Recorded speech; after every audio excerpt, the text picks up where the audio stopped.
Hello, my name is Erica Shea, and you are tuned into Slay, where each week you and I turn our attention inward and reflect on ideas intended to help move you into a state of inspiration and empower you to take decisive, proactive action toward achieving your goals and reaching your highest potential. This is episode number 11, and today we are talking about paradigms, which play a key role in determining our life's outcomes. If you find yourself feeling unhappy or dissatisfied with the current results of your life, then it is highly probable that your current thought paradigms aren't serving you. And it is my goal through this episode to help you understand just how so that you can be more effective at producing the results you desire. So, with that said, let's get into it. Paradigms control just about everything in our lives. But what is a paradigm? Putting it simply, a paradigm is a way of thinking about others, ourselves, and our circumstances. It is a mindset or a belief system that affects the way that you think, the actions that you take, and the results that you get. We have limiting paradigms, which can hold us back from achieving our goals and reaching success, but we also can have empowering paradigms, which move us forward and towards our goals and achieving our desires. When we are not achieving the results that we want, it is crucial to reflect and explore which beliefs, the thoughts that we are thinking on a regular basis, are at the root. Because we know that in order to change results, we have to change behavior. But in order to change behavior, we have to change our thoughts. And it's when we change our thoughts that we begin to shift our paradigm. But it's something that takes time. Think of how long it took for you to become the person that you are today with the beliefs that you hold. Think about the people who raised you. Maybe it was your parents, maybe it wasn't, but think about them and their beliefs. Think about how those people and their beliefs shaped you every single day, 24/7, from the time that, you were born until the time that you were put into, childcare, you were going to school, all of the influences that you have been exposed to. And think about it. You were living under someone else's roof, under their rules for about 18 years of your life. Everyone's situation is different, so I don't want to assume, but think about all of the conditioning that took place during those years and all of the beliefs that you acquired that you didn't actively choose for yourself. All of the beliefs that become a part of you that influenced your behavior and may even still to this day. I say all that to say all that is you and your uniqueness did not happen overnight. And so the same goes for the change that you want to create. It is not something that is going to happen overnight. What's important to remember when trying to create change and the going is starting to get rough is the power that is within you that got you where you are right now. It also has the power to lead you elsewhere.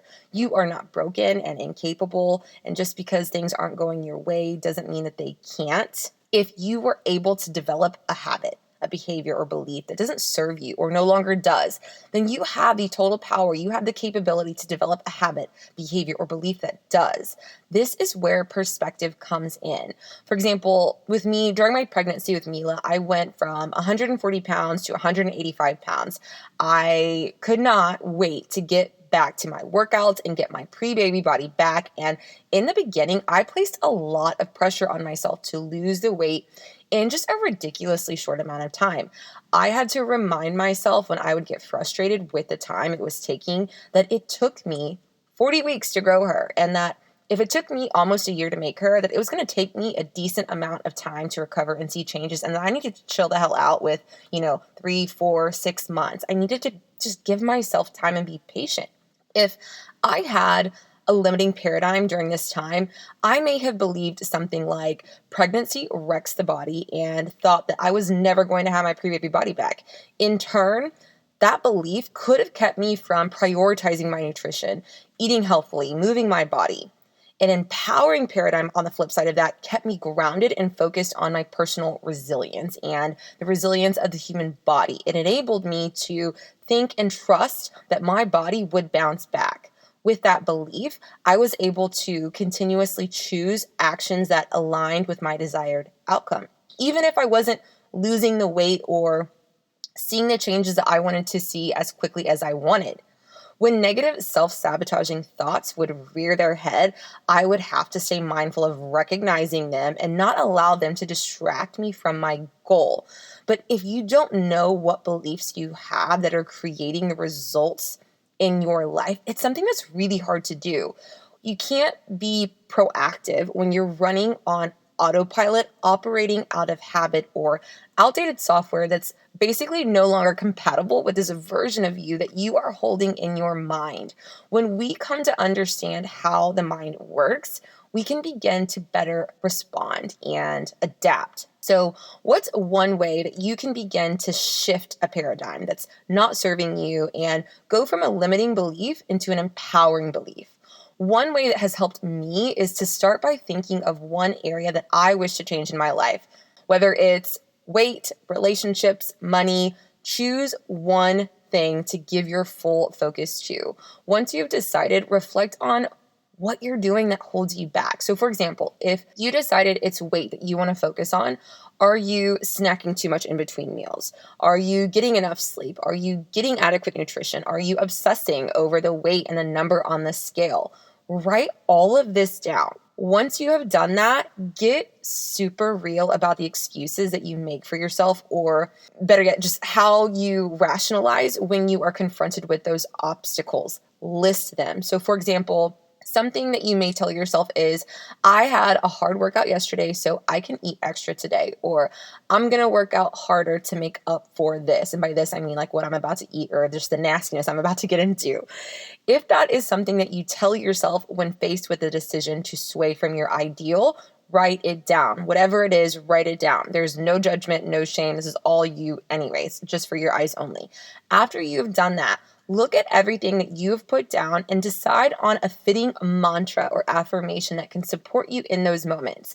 The moments when you're participating in a behavior that you listed and identified as holding you back.